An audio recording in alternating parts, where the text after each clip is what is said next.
नमस्कार साथियों, राजस्थान कर्मचारी चयन बोर्ड के द्वारा जो है पशु परिचर की लगभग 6000 वैकेंसीज जो है निकाली गई हैं, जिसमें अप्लाई करने की जो डेट है वो आप 9 अक्टूबर से 11 नवंबर तक मान सकते हैं। इसमें अगर किसी भी प्रकार का फेरबदल आगे होगा, यानी कि डेट एक्सटेंड होती है, तो आपको इसी चैनल के माध्यम से सूचित भी कर दिया जाएगा।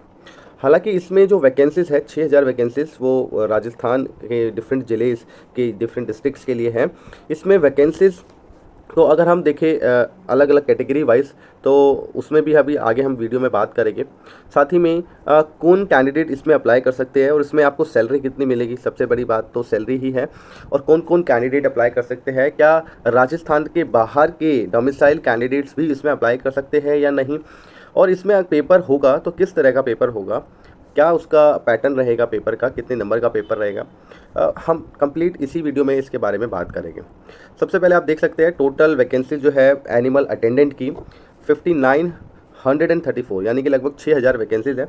दो तरीके से वैकेंसी है, गैर अनुसूचित क्षेत्र और अनुसूचित क्षेत्र। गैर अनुसूचित क्षेत्र जो है लगभग 5200 वैकेंसीज है, अनुसूचित क्षेत्र में लगभग 650 वैकेंसीज है। तो ये जो 650 आप देख रहे हैं अनुसूचित क्षेत्र, ये वैकेंसीज में सिर्फ वही डोमिसाइल जो कि उस क्षेत्र अनुसूचित क्षेत्र जिसमें आगे दिया जाएगा उस लिस्ट से है, उसके डोमिसाइल है, वही लोग यहाँ पे अप्लाई कर पाएंगे, अन्य लोग यहाँ पे अप्लाई नहीं कर सकते। अब बात करते हैं गैर अनुसूचित क्षेत्र की। वहाँ पे सभी कैंडिडेट, चाहे वो अनुसूचित क्षेत्र से हो या राजस्थान से हो या अदर देन राजस्थान भी है, तो भी वो अप्लाई कर सकता है। लेकिन आपको ओबीसी, एससी, एसटी या फिर अन्य जो बेनिफिट्स है वो यहाँ पे आपको नहीं मिलेंगे, आपको सिर्फ जनरल कैटेगरी में से आप अप्लाई कर पाएंगे। अब इसमें अगर आप अप्लाई करना चाहते हैं तो ऑनलाइन एप्लीकेशन फॉर्म स्टार्ट हो गए हैं, आप लोग अप्लाई कर सकते हैं।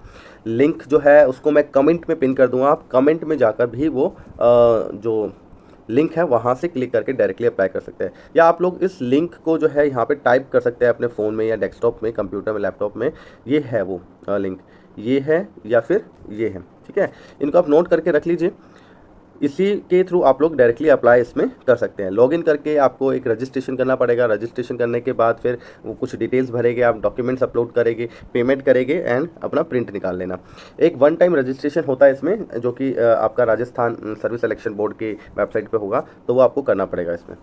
इसके अलावा अगर हम बात करें इसमें टोटल वैकेंसीज़ की, तो वैकेंसीज़ जो है आप देख सकते हैं कैटेगरी वाइज। अगर हम बात करें जनरल कैटेगरी के हिसाब से, लगभग यहाँ पे आप देख रहे हैं टोटल 5281 वैकेंसीज गैर अनुसूचित क्षेत्र की है, जिसमें सामान्य, महिला, विधवा और परित्यक्ता, इनके हिसाब से इनने 4 कैटेगरीज यहाँ पे वैकेंसीज को डिवाइड कर दिया है। आगे अनुसूचित में भी ऐसे ही सामान्य, महिला, विधवा और परित्यक्ता के हिसाब से बांटा गया है।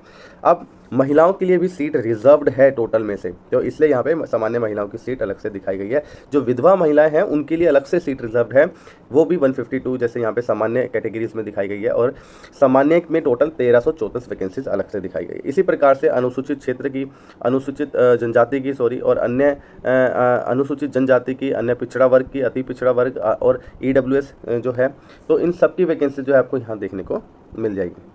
इसी प्रकार से जो अनुसूचित क्षेत्र है वहाँ पे जो लगभग 650 वैकेंसीज थी, उनको भी ऐसे ही सामान्य, महिला, विधवा, परित्यक्ता में जो है बांटा गया है, ठीक है। आप लोग अपनी कैटेगरी के अकॉर्डिंग इसमें अप्लाई कर सकते हैं। अच्छा, मैंने बताया कैटेगरी का बेनिफिट सिर्फ जो डोमिसाइल है राजस्थान डोमिसाइल उन्हीं को मिलेगा, लेकिन सामान्य महिला के केस में आप भारतवर्ष के कहीं से भी अप्लाई कर सकते हैं, ठीक है। जैसे यहाँ पे आप आगे आएगा तो मैं बताऊँगा इसमें। देखो यहाँ पे गिवन है, गैर अनुसूचित क्षेत्र की रिक्तियों के विरुद्ध जो है अनुसूचित क्षेत्र के निवासी भी आवेदन कर सकते हैं। जो वैकेंसी दो तरीके से है, गैर अनुसूचित और अनुसूचित। तो गैर अनुसूचित में तो कोई भी अप्लाई कर सकता है, लेकिन अनुसूचित क्षेत्र में सिर्फ अनुसूचित क्षेत्र के ही जो कैंडिडेट्स होंगे वही वहाँ पे अप्लाई कर पाएंगे। इसी प्रकार अनुसूचित क्षेत्र के उक्त रिक्त पदों के लिए केवल राजस्थान राज्य के अनुसूचित क्षेत्र के स्थानीय निवासी ही आवेदन कर सकते हैं। ये आप जब अप्लाई करेंगे वहाँ पे आपको लिस्ट दिख जाएगी। महिला भूतपूर्व सैनिक उत्कृष्ट खिलाड़ी भी, यानी कि अगर आपके पास किसी गेम्स में पार्टिसिपेट करने का नेशनल लेवल पे, इंटरनेशनल लेवल पर अगर आपके पास किसी प्रकार का सर्टिफिकेट है, तो उनके बेसिस पे भी आप यहाँ पे अप्लाई कर पाएंगे, उसका भी आपको बेनिफिट मिलेगा।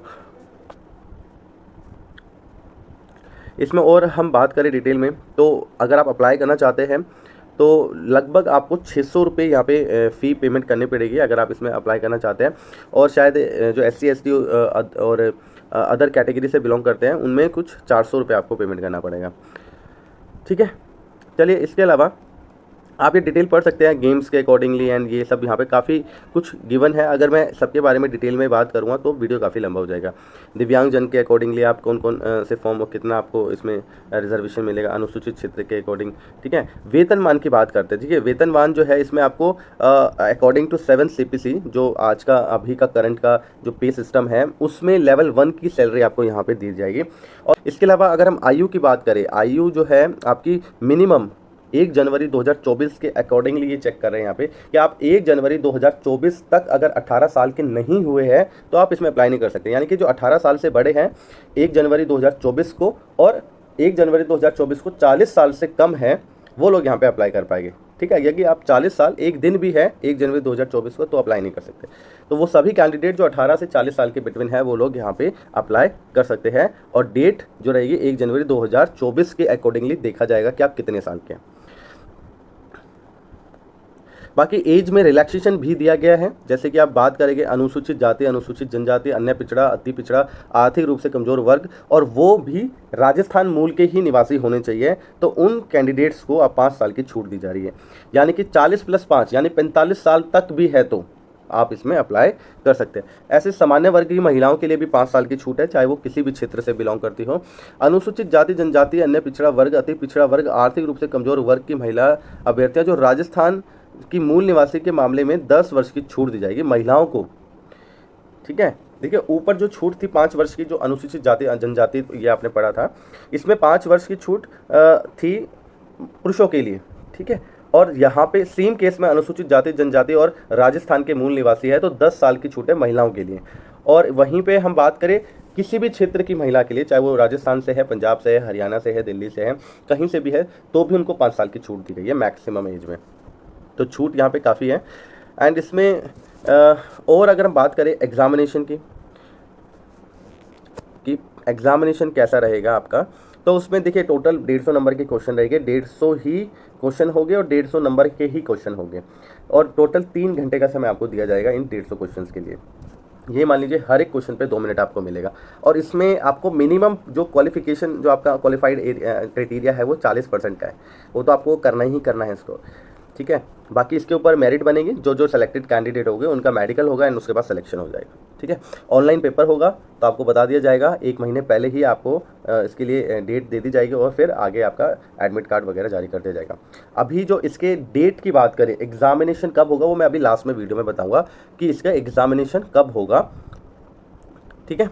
अब ये जो इसमें आपने कहा कि भाई ये जो 105 नंबर का एक पार्ट 1 आएगा और 45 नंबर का पार्ट बी आएगा, तो 105 क्वेश्चन आएंगे आपके जो आपने 10th तक का सिलेबस पढ़ा है, geography, Hindi, English, maths, science, ठीक है, हिस्ट्री, ये सब चीज़ें कॉमन क्वेश्चन पूछे जाएंगे आपसे। इसके अलावा जो 45 मार्क्स के 45 क्वेश्चन आएंगे वो आपके पशु से रिलेटेड, पशु अगर आप अटेंडेंट बनना चाहते हैं तो उससे रिलेटेड जो क्वेश्चन हो सकते हैं, पशु के नस्लों के बारे में, उनके व्यवहार के बारे में, छोटी मोटी दवाइयों के बारे में, बीमारियों के बारे में, ठीक है, उनके जो बिहेवियर के बारे में, इस तरह के क्वेश्चन जो है पूछे जाएंगे। ये यहाँ पे आप इसका स्क्रीनशॉट ले सकते हैं सिलेबस का, और इसके अकॉर्डिंगली आप तैयारी कर सकते हैं। देख लीजिए, ये स्क्रीनशॉट आप ले लीजिए, और यही सब आपको तैयारी करनी है, इसी में से एग्जाम्स जो है क्वेश्चन जो है बनाया जाएगा, ठीक है। तो ये था आज की जो टोटल वैकेंसीज़, यानी जिसमें 6000 वैकेंसीज़ है, काफ़ी बड़ी वैकेंसीज़ है, राजस्थान गवर्नमेंट के द्वारा निकाली गई है। अगर इसके एग्ज़ाम की डेट की बात करें तो एग्जामिनेशन डेट की भी जो है एक अलग से नोटिस जो है 9 तारीख को निकाला है राजस्थान कर्मचारी चयन बोर्ड के द्वारा, जिसमें एग्जैक्ट डेट तो नहीं दी गई है, लेकिन यहाँ पे एक एक्सपेक्टेड डेट जो है या महीना जो है यहाँ पे क्लियर किया गया है कि अप्रैल से जून के मध्य में ही हम इसका जो है 5934 वैकेंसी जो है इनका जो है एग्ज़ाम कंडक्ट करेंगे। तो आप लोग तैयारी अपनी इसके हिसाब से शुरू कर दीजिए, और फॉर्म जो अप्लाई करना चाहता है इसको अभी इमीडिएटली अप्लाई कर दीजिए, और किसी प्रकार का कोई अगर डाउट आपको रहता है तो आप कमेंट में पूछ सकते हैं। वीडियो पसंद आई तो लाइक कर देना, दोस्तों के साथ शेयर कर देना, और इसी प्रकार की गवर्नमेंट जॉब नोटिफिकेशंस पाने के लिए आप हमारे चैनल को सब्सक्राइब कर सकते हैं। धन्यवाद दोस्तों, bye bye and take care, जय हिंद।